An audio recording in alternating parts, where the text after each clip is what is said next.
ஆமென். கர்த்தராக இயேசு கிறிஸ்துவின் நாமத்தினாலே மீண்டும் ஒரு விசையாக இந்த வேத பாடத்திற்கு வந்திருக்கும் உங்கள் அனைவரையும் நான் வாழ்த்தி வரவேற்கிறேன். ஒரு சிலராய் வந்திருக்கிறோம், ஆனால் நீங்கள் பல ஆசீர்வாதங்களை பெற்றுக்கொண்டு கொண்டே இருக்கிறீர்கள். அல்லேலூயா. உங்கள் பக்கத்தில் இருக்கிறவங்கள பார்த்து சொல்லுங்க, நீங்கள் மிகவும் ஆசீர்வதிக்கப்பட்டவர்கள். நீங்கள் மிகவும் ஆசீர்வதிக்கப்பட்டவர்கள். அல்லேலூயா. இந்த நேரத்தில் எத்தனையோ பேர் அவர்களுடைய வாழ்க்கையில் ஆசீர்வாதத்தை இழந்து கொண்டிருக்கிறார்கள். ஆனால் அதே நேரத்தில் நீங்கள் ஆசீர்வாதங்களை பெற்று கொண்டுட்டு இருக்கிறீங்க. அல்லேலூயா. ஆமென். கர்த்தர் நல்லவர். நாம் திருப்பி கொள்ளலாம். யாக்கோபு எழுதின நிருபம் 2வது அதிகாரம். யாக்கோபு எழுதின நிருபம் அதில் 2வது அதிகாரம், அதில் 1ஆம் வசனத்திலிருந்து நல்லா கவனிங்க.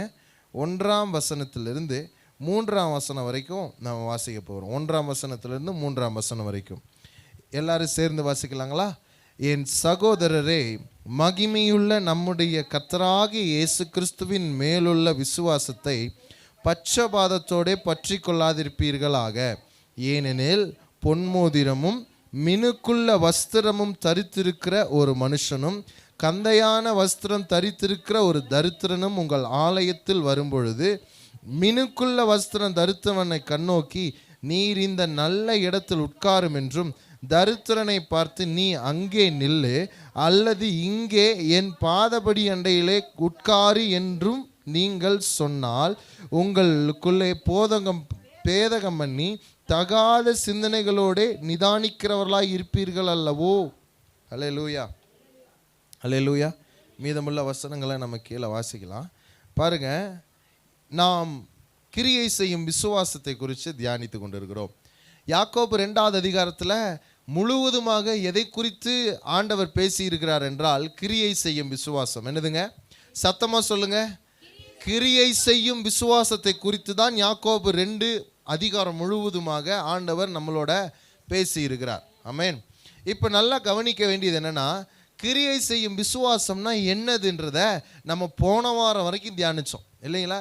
கிரியை செய்யும் விசுவாசம்னா என்னதுன்னா, நாம் ரட்சிக்கப்படுவதற்காக எந்த நற்கிரியையும் செய்யவில்லை, ஆனால் ரட்சிக்கப்பட்ட பிறகு நாம் நற்கிரியைகளை செய்யும்படிக்காக தான் ரட்சிக்கப்பட்டிருக்கிறோம்.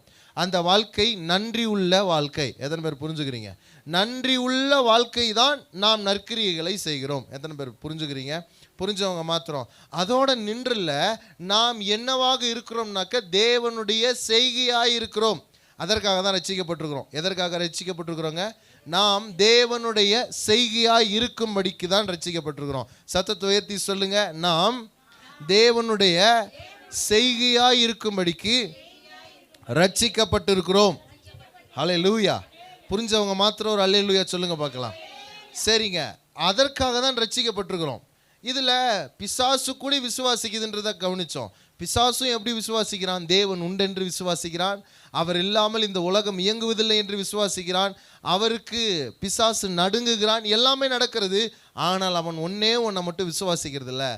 அவர் என்னை விட மேலானவர் என்பதை விசுவாசிக்கிறது இல்லை. அவர் செய்ய நினைத்தது தடைப்படாது என்பதை பிசாசு விசுவாசிப்பதில்லை. ஆனால் நாம் எதை விசுவாசிக்கிறோம்? கர்த்தர் செய்ய நினைத்தது தடைப்படாது என்பதை விசுவாசிக்கிறோம். அல்லேலூயா. போன வாரம் இன்னும் 2 விஷயத்தை ஆழமாக தியானிச்சோம். அது என்னதுனாக்க, அவருடைய நினைவு என் நினைவாகவும் அவருடைய சிந்தனைகள் என்னுடைய சிந்தனைகளாகவும் மாறி அவருக்காக கிரியை செய்கிற அதுதான் கிரியை செய்யும் விசுவாசம். அவருடைய செய்கையாக இருப்பது தான் கிரியை செய்யும் விசுவாசம். எத்தனை பேர் புரிஞ்சுக்கிறீங்க? அல்லேலூயா. அல்லேலூயா. இன்னொன்று, தேவனுடைய மனமும் என்னுடைய மனமும் ஒன்றாயிருக்கிறது. எத்தனை பேர் புரிஞ்சுக்கிறீங்க? இதுதான் கிரியை செய்யும் விசுவாசம். தேவனுடைய மனமும் என்னுடைய மனசும் ஒன்றாயிருக்கிறது. ஒன்றாயிருந்து வேலை செய்கிறது, ஒன்றாயிருந்து கிரியை செய்கிறது. அவர் யோசிப்பதை செய்து முடிப்பது தான் கிரியை செய்யும் விசுவாசம். உங்கள் பக்கத்தில் இருக்கிறவங்கள பார்த்து சொல்லுங்க, அவர் யோசிப்பதை நீங்கள் செய்து முடிப்பது தான் கிரியை செய்யும் விசுவாசம்.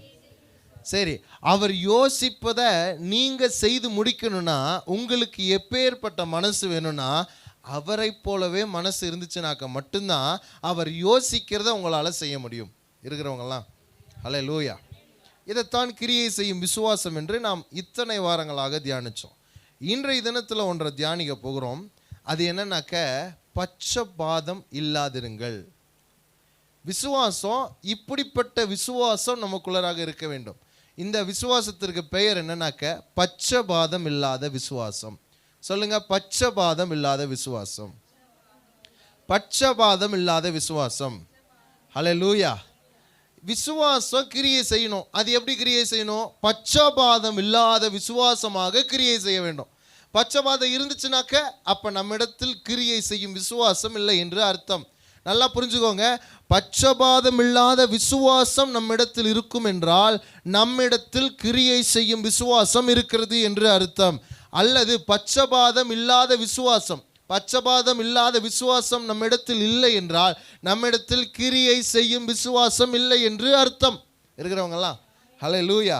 இங்க அதான் சொல்றாரு, நீங்கள் கர்த்தராகிய இயேசு கிறிஸ்துவின் மேலுள்ள விசுவாசத்தை பட்சபாதத்தோட பற்றி கொள்ளாதிருப்பீர்களாக. ஹல்லேலூயா. தேவன் மேல நாம் வைத்திருக்கும் விசுவாசம் பட்சபாதம் உள்ளதாய் இருக்கக்கூடாது அப்படிங்கிறார். எப்படி இருக்கக்கூடாதுங்க? பட்சபாதம் உள்ளதாய் இருக்கக்கூடாது. சரி, இப்போ பட்சபாதம் அப்படின்னா என்னன்றத நம்ம கொஞ்சம் ஆழமாக தியானிக்கலாம். நீங்கள் நன்றாக இன்றைக்குரிய செய்தியை கேட்டிங்கன்னா பட்சபாதம்னா என்னன்றது உங்களுக்கு நன்றாக புரிந்துவிடும். ஹல்லேலூயா. அதை புரிஞ்சுக்கிட்டோம்னா தான் நாம் பட்சமில்லாத விசுவாசத்தை பற்றி கொண்டிருப்போம். இருக்கிறவங்கலாம் ஹல்லேலூயா. நம் தேவன் பட்சபாதம் உள்ளவர்களா அப்படின்னா நம் தேவன் பட்சபாதம் இல்லாதவர். திருப்பிக் கொள்ளாங்களா? ரோமருக்கு எழுதின நிருபம்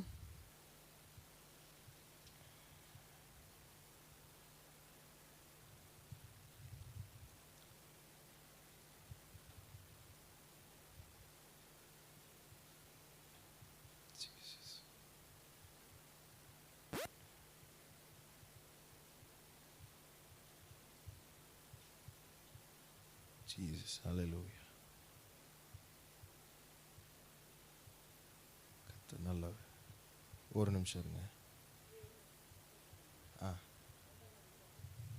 திருப்பிக் கொள்ளலாம். 2ஆம் அதிகாரம் 11ஆம் வசனம், அதை வாசிங்க ஒருத்தர். தேவனிடத்தில் பட்சபாதம் இல்லை. ஹல்லேலூயா. அது மட்டும் போதுங்க. 2ஆம் அதிகாரம் 11ஆவது வசனத்தில் வாசிக்கும் பொழுது தேவனிடத்தில், சொல்லுங்க, தேவனிடத்தில் பட்சபாதம் இல்லை. சத்தமா சொல்லுங்க, தேவனிடத்தில் பட்சபாதம் இல்லை. அப்ப நாம எப்படி அவர்கிட்ட விசுவாசத்தை உடையவர்களாக இருக்க வேண்டும் என்றால் நம்மிடத்தில் பட்சபாதம் உள்ள விசுவாசம் அவர்கிட்ட காண்பிக்க கூடாது. அவர்கிட்ட பட்சபாதம் இல்லாத விசுவாசத்தை காண்பிக்க வேண்டும். அந்த விசுவாசத்தை பற்றி கொண்டிருக்க வேண்டும். எப்படி இருக்கணுங்க? பற்றி கொண்டிருக்கணும். அப்படின்னா என்ன அர்த்தம்னாக்க அந்த விசுவாசத்திலேயே உறுதியாக இருக்கணும். இருக்கிறவங்கலாம் சொல்லுங்க, உறுதியாக இருக்கணும். சரி, நம்ம இப்போ ஆதியாகமத்துக்கு நேராக போகலாம். ஆதியாகமம் 27ஆவது அதிகாரம். 27ஆவது அதிகாரம். இங்கே நடக்கிற பட்சபாதத்தை உங்களுக்கு காட்டுறேன்.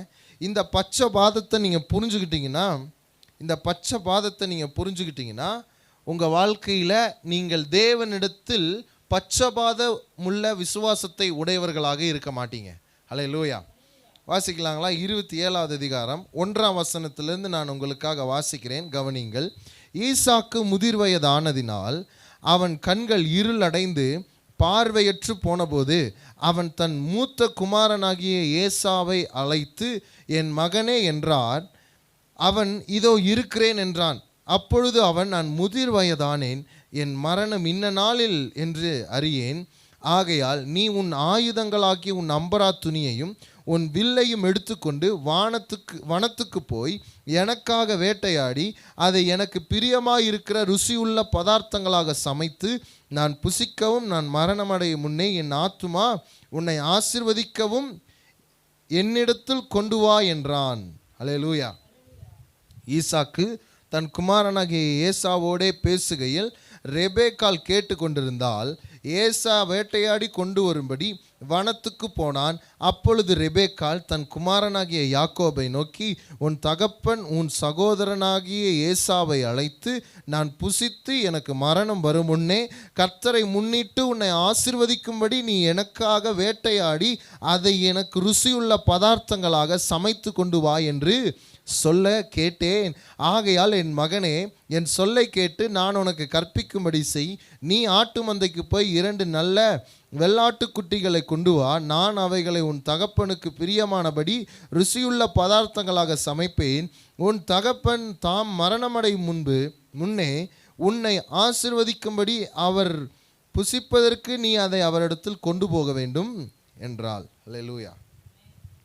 இங்கே ஒரு குடும்பத்தை குறித்து நாம் பார்க்கிறோம் இல்லைங்களா? ஒரு குடும்பம் இருக்குது.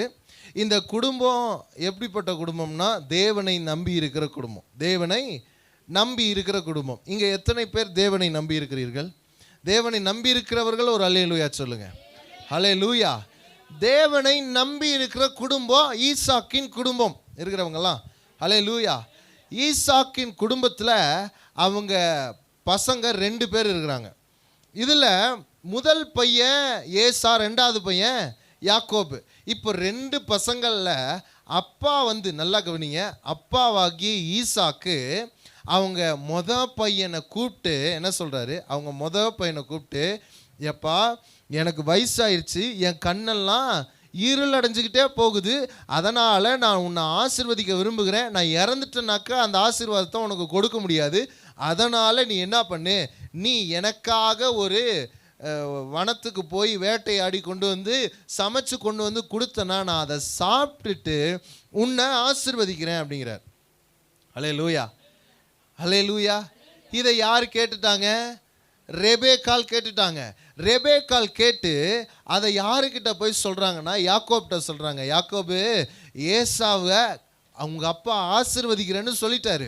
இப்போ அதனால் நீ என்ன பண்ணு, நீ போய் ஆட்டு மந்தையில் நல்ல வெள்ளாட்டு கடாவாக பார்த்து 2 வெள்ளாட்டு குட்டியை கொண்டு வந்து அடித்து சமைச்சு அப்பாவுக்கு கொண்டு போய் கொடு, அந்த ஆசீர்வாதத்தை நீ வாங்கிக்கோ. இருக்கிறவங்கலாம் அல்லேலூயா. இங்கே ஏதாவது உங்களுக்கு கண்ணில் தென்படுகிறதா? இந்த அப்பா என்னடானாக்க முதல் மகனை ஆசீர்வதிக்க விரும்புகிறாரு.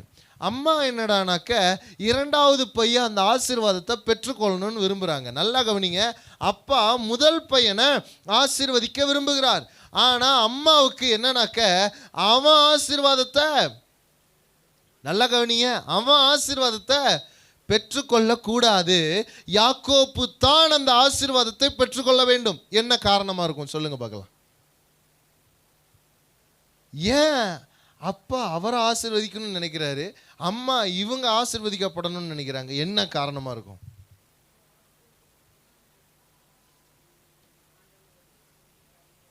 அது 2வதுங்க. இப்போ அந்த காரணம் என்னன்றதை நான் உங்களுக்கு காட்ட விரும்புகிறேன். ஆதியாகமம் 25வது அதிகாரம், 25வது அதிகாரம், அதில் 27ஆம் வசனத்தை வாசிக்கலாங்களா? இந்த பிள்ளைகள் பெரியவர்களான போது ஏசா வேட்டையில் வல்லவனும் வனசஞ்சரியுமாயிருந்தான், யாக்கோபு குணசாலியும் கூடாரவாசியுமாய் இருந்தான். போதுங்க. எந்த பிள்ளைகள்னாக்க ஏசாவும் யாக்கோபும் பெரியவர்களான பொழுது ஏசா என்ன வேலை செஞ்சாருங்களா? வேட்டையாடி அந்த மிருகங்களை கொண்டு வந்து சமைச்சு கொடுக்குற நல்ல வேட்டையாடுறதுல கைதேர்ந்தவராக இருந்தார். ஹல்லேலூயா. ஹல்லேலூயா. யாக்கோபு என்னவா இருந்தாருங்க? குணசாலியாக இருந்தார். வீட்டு வேலைகளை கவனிச்சுக்கிறதுல ரொம்ப ரொம்ப கைதேர்ந்த மனுஷன். ஹல்லேலூயா.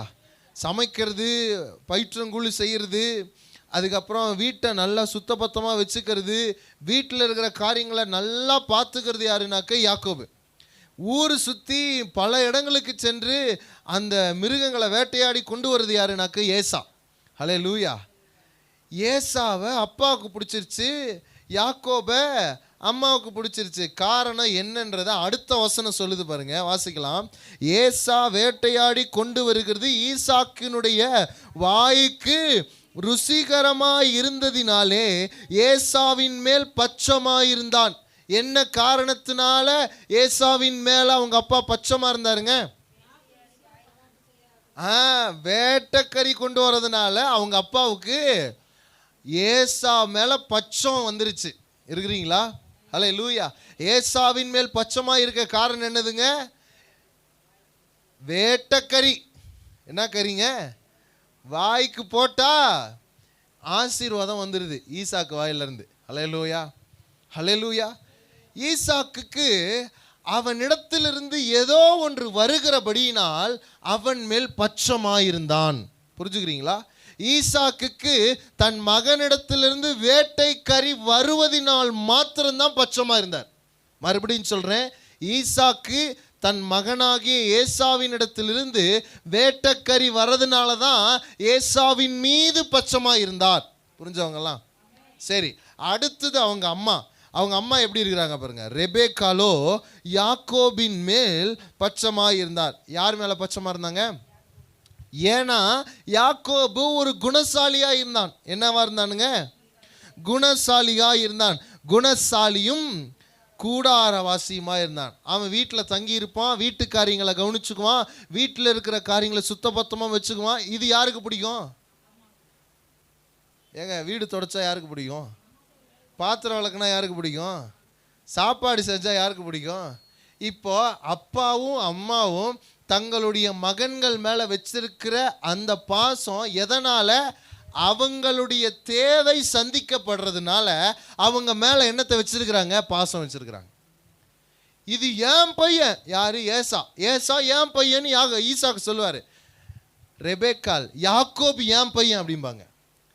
யாக்கோபும் ஏசாவும் சண்டை போட்டுக்கிட்டு ஈசாக்கு கிட்ட வந்தாங்கனாக்க ஈசாக்கு எப்படி தீர்ப்பு சொல்லுவார்னா, இங்கே பார் யாக்கோபு, அவன் செஞ்சது சரிதான், நீ செஞ்சது தான் தப்புன்னு சொல்லிட்டு அப்பா ஏசாவுக்கு பட்சமாகத்தான் தீர்ப்பு சொல்லுவார். அல்லேலூயா. இப்போ ஏசாவும் யாக்கோபும் சண்டை போட்டுட்டு ரெபேக்கால்கிட்ட வராங்கன்னா ரெபேக்கால் என்ன சொல்லுவாங்க? யாக்கோபு நல்லவன், நீ தான் சரியில்லை, அவன் சின்ன பையன், விட்டு கொடுத்து போகலாம்ல நீ. இருக்கிறவங்கலாம் இப்போ நல்லா கவனிங்க. அப்பாவுக்கும் சரி அம்மாவுக்கும் சரி அவங்க கிட்ட இருந்து ஒன்று இவங்களுக்கு கிடைக்கிறதுனால இவர்கள் யார் இடத்திலிருந்து அதை பெற்றுக்கொள்ளுகிறார்களோ அவர்களிடத்தில் பட்சமா இருக்கிறார்கள். இருக்கிறவங்களா? அல்லேலூயா. நல்லா கவனிங்க. பட்சமா இருக்கிறதுனால பட்சபாதம் காட்டுகிறார்கள். இருக்கிறவங்களா? யாரோ ஒருவரிடத்தில் பட்சமா இருப்பதினால் பட்சபாதம் காட்டுகிறார்கள். அப்படின்னா என்ன அர்த்தம்னாக்க, ஒருத்தரை ஒரு மாதிரியும் இன்னொருத்தரை ஒரு மாதிரியும் அவர்கள் நடத்துகிறது. அல்லேலூயா. இப்படி சொன்னா உங்களுக்கு புரியும் என்று நான் நினைக்கிறேன். ஒரு கண்ணுக்கு சுண்ணாம்பும், இப்ப புரியுதுங்களா? அல்லேலூயா. இதுக்கு பேர் தான் என்னதுங்க? பட்சபாதம். ஒரு கண்ணுக்கு சுண்ணாம்பும் ஒரு கண்ணுக்கு வெண்ணையும் வைக்கிறதுக்கு பேர் தான் என்னதுங்க? பட்சபாதம். அல்லேலூயா. இப்போ ஈசாக்கு ஏசாவுக்கு வெண்ணையை வச்சுட்டு யாக்கோபுக்கு சுண்ணாம்பு வைப்பார். ரெபேக்கால்கிட்ட போனீங்கன்னா ரெபேக்கால் யாக்கோபுக்கு வெண்ணையை வச்சுட்டு ஏசாவுக்கு சுண்ணாம்பு வைப்பாங்க. அல்லேலூயா. ஏன்னா ஈசாக்குக்கு யாக்கோபு ஆகாது, ரெபேக்காலுக்கு ஏசா ஆகாது. ஏன்னா இவர்களுக்கு சாதகமாக இருப்பது யாரு? நல்லா கவனிங்க. இப்படி ஒரு குடும்பம் இருந்துச்சுன்னா எப்படி இருக்கும்? அல்லேலூயா. அதனால தான் யாக்கோபு சொல்கிறாரு, இந்த யாக்கோபு இல்லை, புதிய ஏற்பாட்டில் இருக்கிற யாக்கோபு ஆவியினால் ஏவப்பட்டவராக சொல்லுகிறார், உங்கள் விசுவாசத்தை பட்சபாதத்தோட பற்றி கொள்ளாதீங்க. அல்லேலூயா. எப்படி பற்றி கொள்ளாதிருப்பீர்களாக? பட்சபாதத்தோட பற்றி கொள்ளாதிருப்பீர்களாக. உங்க விசுவாசம் பட்சபாதத்தோட இருக்கக்கூடாது அப்படிங்கிறார். இருக்கிறவங்கலாம் இப்போ ஈசாக்கு ஏசாவின் இடத்திலிருந்து வேட்டைக்கறி வரதுனால பட்சமா இருக்கிறார். அவங்க அம்மா யாக்கோபு குணசாலியா இருக்கிறதுனால பட்சமா இருக்கிறார்கள். இப்படி பட்சபாதம் காண்பிக்கிறதுனால என்ன நடக்கும் தெரியுங்களா? பட்சபாதம் காண்பிக்கிறதுனால பிள்ளைகளுக்குள்ளராக தாழ்வு மனப்பான்மை வந்துவிடும். எங்கள் அப்பாவுக்கு என்ன பிடிக்காது, எங்கள் அம்மாவுக்கு என்ன பிடிக்காது, எங்கள் அப்பாவுக்கு என் அண்ணனை தான் பிடிக்கும், என் அம்மாவுக்கு என் தம்பியை தான் பிடிக்கும், என் அப்பாவுக்கு எங்கள் 2 பேர்த்தையும் பிடிக்காது, எங்கள் 2 பேர்த்தில் அவனை தான் பிடிக்கும், எங்கள் அப்பா அவனுக்கு தான் எக்ஸ்ட்ரா எல்லாத்தையும் செய்வார், எங்கள் அம்மா இவனுக்கு தான் எக்ஸ்ட்ரா செய்வாங்க. இருக்கிறீங்களா? இப்போ என்ன நடக்கும்? எங்கள் அப்பா கிட்ட நான் போய் பேசினாலாம் ஒன்றும் அங்கே என்ன ஆகுறதுன்னா தாழ்வு மனப்பான்மை வருகிறது, உறவில் விரிசல் உண்டாகிறது. எத்தனை பேர் புரிஞ்சுக்கிறீங்க?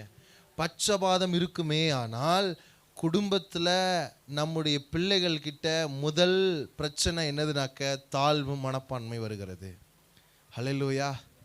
இரண்டாவது என்ன நடக்கும் தெரியுங்களா? அந்த தாழ்வு மனப்பான்மை ஒருவரை ஒருவர் பகைக்க வச்சிடும். புரிஞ்சுக்கிறீங்களா? ஒருத்தரை ஒருத்தர் பகைச்சுக்குவாங்க. அப்பா உன்னை மட்டும்தானே நேசிக்கிறாரு, என்ன நேசிக்கிறாரா?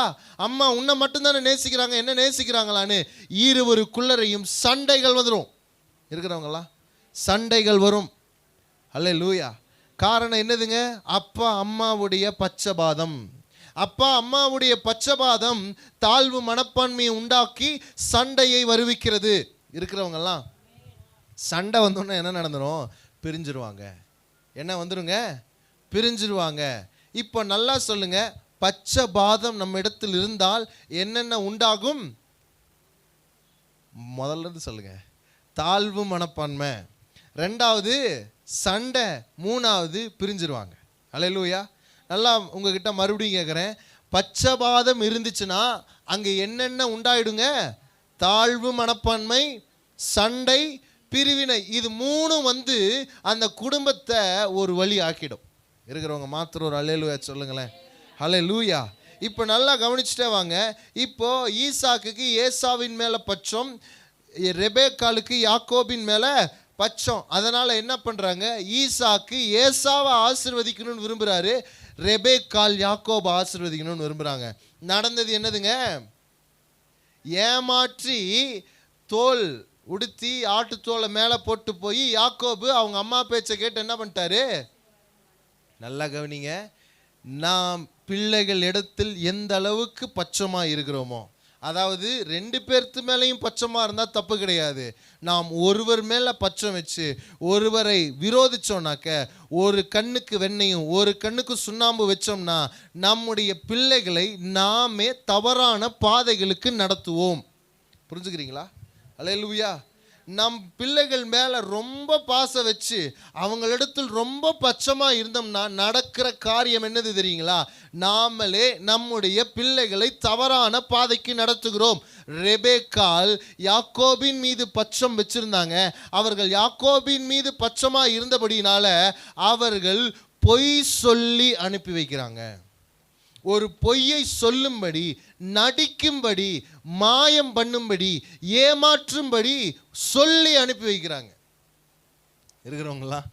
ஹல்லேலூயா. இப்போ ரெண்டு பேர்த்து மேலேயும் அவர்கள் பாசம் வச்சுருந்தாங்கன்னா என்ன நடந்திருக்குங்க? ஆண்டவர் யாரை ஆசீர்வதிக்கணும்னு நினைக்கிறாரோ அவர்களை ஆண்டவர் ஆசீர்வதிக்கட்டும். இருக்கிறவங்கலாம் ஈசாக்கு என்ன செய்கிறாருங்க? ஏசாவுக்கு தான் அந்த ஆசீர்வாதம் போகணும்னு நினைக்கிறார். யாக்கோபை நினைச்சு கூடி பார்க்கல. இருக்கிறீங்களா? யாக்கோபை என்ன பண்ணலீங்க? நினைச்சு கூடி பார்க்கவே இல்லை. ஈசாக்கு என்ன செய்கிறார்?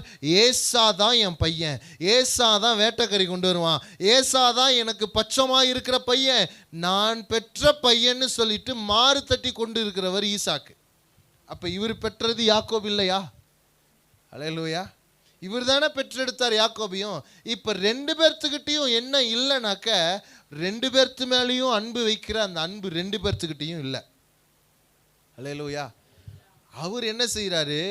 யாருக்கும், குடும்பத்தில் இருக்கிற யாருக்கும் தெரியாமல் நீ மட்டும் வந்து யாருக்கும் தெரியாமல் ஆசீர்வாதத்தை. இதுக்கு பேர் என்னதுங்க? யாக்கோபு ஏமாத்தினார்னா ஏசாவை வந்து ஈசாக்கு என்ன சொல்லி கொடுக்குறாருன்னா திருட சொல்லித்தராரு. இருக்கிறவங்கலாம் யாக்கோபை அவங்க அம்மா என்ன பண்ண சொல்லி கொடுத்தாங்க? பொய் சொல்ல, ஏமாத்த, நடிக்க சொல்லி கொடுத்தாங்க.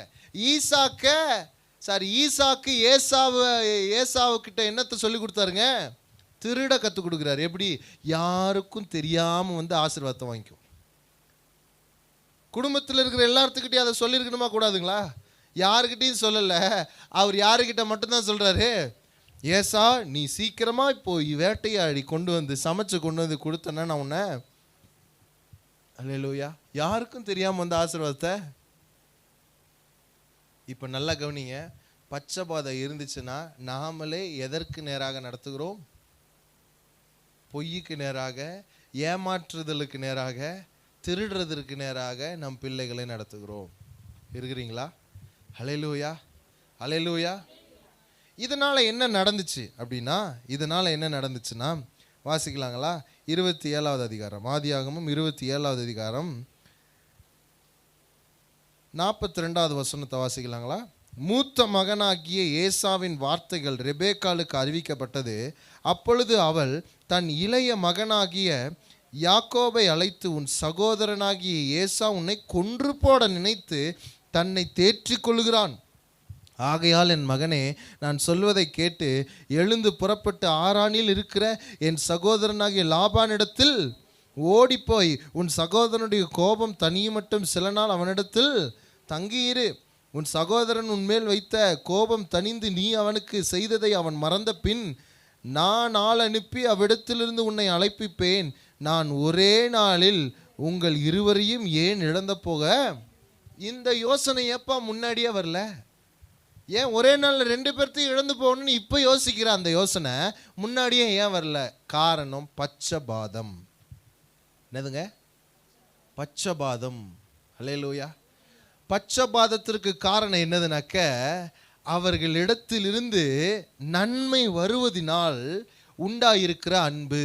இருக்கிறவங்களாம் நல்லா கவனிச்சுக்கோங்க. அவர்களிடத்திலிருந்து நன்மை வருகிறதினால் உண்டாகிற அன்பு இருந்தபடியினால் அங்கே பட்சபாதம் இருக்கிறது. இருக்கிறவங்க மாத்திரம் ஒரு அல்லேலூயா சொல்லுங்க. புரிஞ்சவங்க புரிஞ்ச அளவுக்கு தக்கதாக ஒரு அல்லேலூயா சொல்லுங்க. அல்லேலூயா, அல்லேலூயா. சரி, இப்போ ஈசாக்கும் ரெபேக்காலும் என்ன பண்ணாங்க? என்ன பண்ணினாங்கங்க? ஒருத்தர் மேலே அன்பு வச்சு, ஒருத்தர் மேலே அன்பு வச்சு இன்னொருத்தரை என்ன பண்ணாங்க? தள்ளி விட்டுட்டாங்க, ஒதுக்கி வச்சுட்டாங்க. அல்லேலூயா. இது என் பையன் இல்லைன்னு ஒதுக்கி வச்சுட்டாரு ஈசாக்கு, இது என் பையன் இல்லைன்னு ஒதுக்கி வச்சுட்டாங்க ரெபேக்கால்.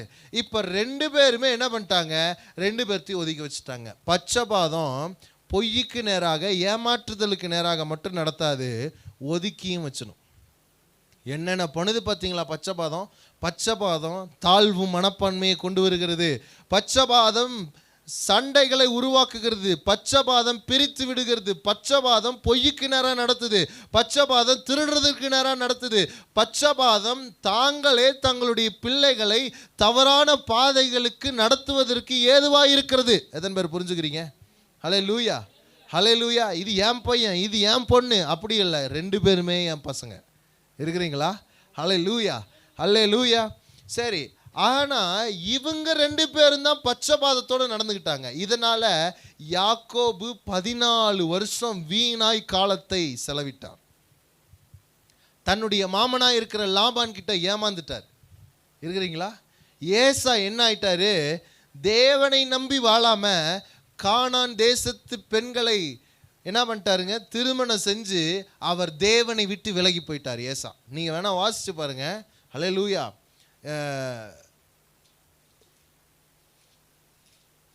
ஆதியாகமம் 36ஆம் அதிகாரத்தில் 1ஆம் வசனத்தை வாசிக்கலாங்களா? 1ஆம் வசனத்திலிருந்து 36வது அதிகாரங்க. ஏதோமியரின் தகப்பனாகிய ஏசாவின் வம்ச வரலாறு. ஏசா கானான் தேசத்து பெண்களில் ஏத்தியனான ஏலோனின் குமார்த்தியாகிய ஆதாளையும் ஏபியனாகிய சிபியோனின் குமார்த்தியும் ஆனாகின் குமார்த்தியுமாகிய அகோலிபாமாலையும் இஸ்மவேலின் குமார்த்தியும் நெபோயாத்தின் சகோதரியுமாகிய பஸ்மாத்தையும் விவாகம் பண்ணியிருந்தான். பாருங்க எந்த அளவுக்கு அவர் தவறான பாதையில் நடத்தப்பட்டிருக்கிறார். ஹல்லேலூயா, ஹல்லேலூயா. யாக்கோபு லாபான் வீட்டில் கஷ்டப்படுறாரு, ஏசா கானான்ல கஷ்டப்படுறாரு. இதற்கு காரணம் தங்கள் பெற்றோர்கள் வைத்திருந்த பட்சபாதம். இருக்கிறீங்களா? பட்சபாதம் இதோட நின்றலைங்க, தலைமுறை தலைமுறை தலைமுறையாக தாக்கப்படுகிறது. இருக்கிறீங்களா? கர்த்தர் யாக்கோபை 2 பரிவாரங்களை திரும்பி கொண்டு வரும்படி ஆசீர்வதிச்சாருங்களா? யாக்கோபை ஆசீர்வதிப்பதே கர்த்தருக்கு பிரியம். இஸ்ரவேலை ஆசீர்வதிப்பதே கர்த்தருக்கு. இஸ்ரவேலை கர்த்தர் ஆசீர்வதித்து கொண்டே இருக்கிறார். அல்லேலூயா. அதுக்காக ஏசாவையும் கர்த்தர் விடலை. அல்லேலூயா. நல்லா கவனிங்க. ஈசாக்கு யாக்கோபை மனமாற என்ன பண்ணிட்டாருங்க, அவனை ஏசான்னு நினைச்சு ஆசீர்வதிச்சிட்டாருங்களா, அந்த ஆசீர்வாதத்தை கர்த்தர் அவனுக்கு கொடுத்துக்கிட்டே இருந்தார். அல்லேலூயா. அதே போல ஏசாவுக்கு ஈசாக்கு என்ன ஆசீர்வாதத்தை சொன்னாரோ அந்த ஆசீர்வாதத்தின்படியே தேவன் அவனை ஆசீர்வதிச்சார். பட்சபாதம் காட்டவே இல்லை ஆண்டவர். இருக்கிறீங்களா? அல்லேலூயா. யாக்கோபுக்கு என்ன போய் சேரணுமோ அது அவனுக்கு போய் சேர்ந்தது. ஏசாவுக்கு என்ன போய் சேரணுமோ அது அவனுக்கு போய் சேர்ந்தது. அவனிடத்திலிருந்து தேவன் எதையும் எதிர்பார்க்கவே இல்லை. இருக்கிறீங்களா? இதுக்கு பேர் தான் பட்சபாதம் இல்லாத அன்பு. தேவன் நம்மிடத்தில் காட்டுகிற அன்பு எப்பேற்பட்ட அன்புனாக்க பட்சபாதம் இல்லாத அன்பு. நம்மிடத்தில் எதையும் எதிர்பார்த்து நம்மிடத்தில் அன்பு கூறுகிறவர் அல்ல நம்முடைய தேவன். நம்மிடத்தில் எதுவும் இல்லை என்றாலும் நமக்கு கொடுக்க வேண்டியவைகளை நமக்கு கொடுத்தே தீருவார். அவர் பட்சபாதம் இல்லாதவர். நமக்கு கொடுக்க வேண்டிய ஆசீர்வாதங்களை நமக்கு கொடுப்பார். நாம் நல்லவர்களா கெட்டவர்களா, அதை வாங்குவதற்கு தகுதியானவர்களா, நாம் அவருக்கு பிரியமானவர்களாக நடந்து கொள்கிறோமா என்று பார்த்தெல்லாம் நமக்கு ஆசீர்வாதங்களை தேவன் கொடுப்பது இல்லை. நம்முடைய தகுதியின் அடிப்படையில் நம் தேவன் நமக்கு ஆசீர்வாதங்களை கொடுப்பது இல்லை. அல்லேலூயா. நம் தேவன் எப்படிப்பட்டவர் என்றால் பட்சபாதம் இல்லாதவர். ஈசாக்கை போலவும் ரெபேக்காளை போலவும் பட்சபாதம் உள்ள அன்பு. அவர்களிடத்திலிருந்து நன்மையை பெற்றுக்கொள்வதனால் அவர்களிடத்தில் அன்பு கூர்ந்தார்களே, அப்படிப்பட்ட அன்பு நம் தேவனிடத்தில் இல்லவே இல்லை. கரங்களை தட்டி தான் கர்த்தருடைய நாமத்தை மகிமைப்படுத்துங்களேன். நம் தேவன் எவ்வளவு நல்லவர். அல்லேலூயா. எப்பேற்பட்ட விதத்தில் நம்மிடத்தில் அன்பு செலுத்துகிறார். இருக்கிறவங்க மாத்திரம் ஒரு அல்லேலூயா சொல்லுங்களேன். அல்லேலூயா. மழையை நல்லோர் மேலும் தீயோர் மேலும் அவர் பெய்ய பண்ணுகிறார். வெயில் நல்லோர் மேலும் உதிக்கிறது, தீயோர் மேலும் உதிக்கிறது. அல்லேலூயா. சுவாசம் நல்லோரும் சுவாசிக்கிறார்கள், தீயோரும் சுவாசிக்கிறார்கள். அவருக்கு விரோதமாய் செயல்படுகிறவர்களுக்கும் அந்த சுவாசத்தை தேவன் கொடுக்கிறார். அல்லேலூயா. இயேசுவே வேண்டாம், இயேசு என்னுடைய பரம எதிரின்னு சொல்லி இயேசுவை விரோதிக்கிறவர்களுக்கு கூடி அவர் இன்றும் சுவாசத்தை கொடுத்து கொண்டுதான் இருக்கிறார். அவர் இன்றும் மழையை பெய்ய பண்ணி கொண்டுதான் இருக்கிறார். அவர் இன்றைக்கும் வெளிச்சத்தை கொடுத்து கொண்டுதான் இருக்கிறார். அவர் யாருக்கும் பட்சபாதம் உள்ளவராக இல்லை. அதே போல அவரை விசுவாசிக்கிற ஒருத்தரையும் அவர் கைவிட மாட்டார். அல்லேலூயா. அல்லேலூயா. சுருக்கமாக நான் ஒன்றை சொல்லி முடிக்க விரும்புகிறேன். நீங்கள் வீட்டுக்கு போய் என்ன பண்ணுங்க, எண்ணாகமம் 12வது அதிகாரம்னு நினைக்கிறேன். ஜீசஸ், ஆமாம், எண்ணாகமம் 12வது அதிகாரத்தை நீங்கள் வீட்டில் போய் வாசிங்க. எண்ணாகமம் 12வது அதிகாரத்தை நீங்கள் வீட்டில் போய் வாசிங்க. இங்கே ஒன்று நடக்கிறது, நல்லா கவனிங்க. கர்த்தர் மோசேயை, இஸ்ரவேல் ஜனங்களை 430 வருட அடிமைத்தனத்திலிருந்து விடுதலை ஆக்கும்படி அழைத்தாருங்களா? சத்தமாக சொல்லுங்க. அழைக்கும் பொழுது மோசே என்ன சொன்னாருங்க?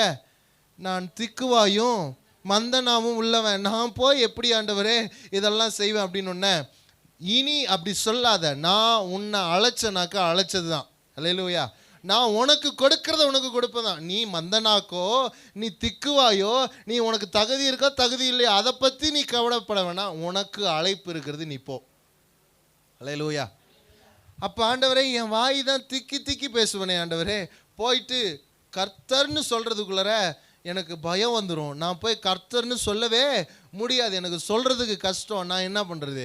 கவலைப்படாத, அதுக்குன்னு ஆரோனை நான் ஏற்படுத்துகிறேன். யாரை ஏற்படுத்துகிறேன்? ஆரோனு உனக்கு வாயாக இருப்பான். என்னவா இருப்பான்? ஆரோனு உனக்கு வாயாக இருப்பான். இருக்கிறவங்கலாம், நீ பேசணுன்றதெல்லாம் அவன் பேசுவான், நீ சொல்ல வேண்டியதை அவன் சொல்லுவான், எங்கெங்கெல்லாம் பேசணுமோ அதை ஆரோன் பேசுவான் அப்படின்னாச்சு. அல்லேலூயா. இப்போ என்ன நடந்துருச்சு? இதெல்லாம் நடந்து வெற்றிகளை பார்த்து பார்வோன் சேனைகள் செங்கடலில் விழுந்து எல்லாம் தப்பிச்சு முடிச்சு எல்லாம் என்ன பண்ணியாச்சுங்க, கானானுக்கு பக்கத்தில் வந்தாச்சு. பக்கத்தில் வந்தோன்னே இந்த ஆரோன் இருக்கிறாரே, இந்த ஆரோன் என்ன பண்ணுறாரு? மோசேக்கு விரோதமாக பேசுகிறாரு. என்னன்ட்டு, என்ன மோசே தான் எல்லாம் செஞ்சாரா? மோசே தான் எல்லாம் பண்ணாரா? நம்ம பேசுனதுனால தானே நடந்துச்சு. என்னதுங்க? நான் பேசலைன்னா நடந்திருக்குமா? நான் இதை பண்ணலைன்னா நடந்திருக்குமா? அப்படின்னு சொல்லி பேச ஆரம்பிச்சிட்டார். இருக்கிறவங்கலாம் அல்லேலூயா. தேவனுக்கு கோபம் உண்டு. அவர் ஆரோனுக்கிட்டையும் மிரியாமுக்கிட்டையும் வந்து பேசுகிறார். 2 பேரும் பேசுகிறாங்க. நம்ம பேசுனதுனால தான், நம்ம இது பண்ணதுனால தானே நடந்துச்சு. என்னமோ மோசே தான் எல்லாம் அப்படிங்கிறாங்க. மோசேனால ஒன்றும் கிடையாது, நம்ம இல்லைனாக்க இங்கே ஒன்றும் நடந்திருக்காது அப்படின்னு பேசுகிறாங்க. தேவன் கோபம் உண்டவராக வந்து நீ என்ன நினச்சிட்டு இருக்கிற மோசையை குறித்து? அல்லேலூயா. மோசே என் வீட்டில் எங்கும் உண்மை உள்ளவனாக இருந்தான். அல்லேலூயா. நான் அவனுக்கு நன்மை செஞ்சாலும் சரி, நான் அவனுக்கு நன்மை செய்யலைனாலும் சரி, அவன் என்னிடத்தில் எங்கும் உண்மை உள்ளவனாக இருந்தான். இருக்கிறீங்களா? அல்லேலூயா. ஆரோனும் மிரியாம என்ன பண்ணிட்டாங்க? நான் தான் எல்லாம் பண்ணேன் அப்படின்னாங்க. நல்லா கவனிங்க. தேவன் ஆரோனுக்கு கொடுக்க வேண்டியதை ஆரோனுக்கு கொடுத்தாரு, மோசேக்கு கொடுக்க வேண்டியதை மோசேக்கு கொடுத்தாரு. ரெண்டு பேர்த்தையும் அவர் இரு கண்களை போல தான் பார்த்தார். ரெண்டு பேர்த்தையும் அவர் என்ன பண்ணலைங்க, விடலை. அதே போல தான் யாக்கோபையும் ஆண்டவர் ஆசீர்வதிக்கிறத நிறுத்தலை, ஏசாவையும் ஆசீர்வதிக்கிறத நிறுத்தலை. அவர்கள் ரெண்டு பேர்த்துக்கும் எப்பேற்பட்ட ஆசீர்வாதம் கொடுக்கப்பட்டதோ அந்த ஆசீர்வாதத்தின்படியே வேதாகமம் முழுவதும் நீங்கள் வாசித்து பார்த்தீங்கன்னா ரெண்டு பேர்த்தையும் ஆசீர்வதிச்சார். அல்லேலூயா. ஏதோமியர் அப்படின்னு சொல்லப்படுகிற எல்லா இடங்கள்லையும் பார்த்தீங்கன்னா கர்த்தர் அவர்களை விடவே இல்லை. ஆனால் அவர்களுடைய மீறுதல், அவர்கள் தொடர்ந்து மீறுதலிலே வாழ்ந்து கொண்டிருந்த அப்படின்னால் தேவன் அவர்களை வெறுத்தார். நல்லா புரிஞ்சுக்கோங்க, தேவனிடத்தில் பட்சபாதமே இல்லை.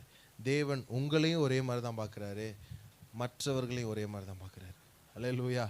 உங்களுக்கு எதை கொடுக்க நினைக்கிறாரோ அதே மாதிரி அவர்களுக்கு கொடுக்க நினைக்கிறார். ஆனால் என்ன நடக்குதுனாக்க, உங்களுக்கு கொடுக்கறது ஒன்றாக இருக்கும், அவர்களுக்கு கொடுக்கறது ஒன்றாக இருக்கும். வேற வேற கொடுப்பாரு. ஆனால் ரெண்டு பேர்த்துக்கிட்டையும் அவர் எப்படி தான் இருக்கிறாரு? ரெண்டு பேர்த்தையும் வெண்ணையை தான் வச்சு பார்க்குறாரு. ஒன்று வெண்ணையும் ஒன்று கண்ணுமாக ஒரு சுண்ணாம்புமாக பார்க்கறது இல்லை. அல்லேலூயா. சொல்லுங்க, நம் தேவன் பட்சபாதம் இல்லாதவர். சத்தத்தை உயர்த்தி சொல்லுங்க, நம் தேவன் பட்சபாதம் இல்லாதவர். நம் தேவன் பட்சபாதம் இல்லாதவர். ஒரு கண்ணுக்கு வெண்ணையும் ஒரு கண்ணுக்கு சுண்ணாம்பையும் வைக்கிறவர் அல்ல. அல்லேலூயா. என் தேவன் எனக்கு எதையும் செய்யறது இல்லை, அவளுக்கு மட்டும் செய்கிறார். செய்யறது வேற மாதிரி இருக்கலாங்க, ஆனால் உங்க ரெண்டு பேர்த்து மேலேயும் ஒரே விதத்துல தான் அன்பு செலுத்தியிருக்கிறார். அல்லேலூயா. அல்லேலூயா.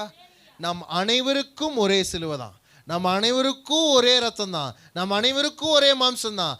அவர் எல்லாத்துக்காகவும் ஒருவராய் மரித்தார். எல்லாத்துக்கும் ஒரே அன்பை தான் வெளிப்படுத்தினார். எல்லாத்துக்கும் ஒரே ரத்தத்தை தான் சிந்தினார்.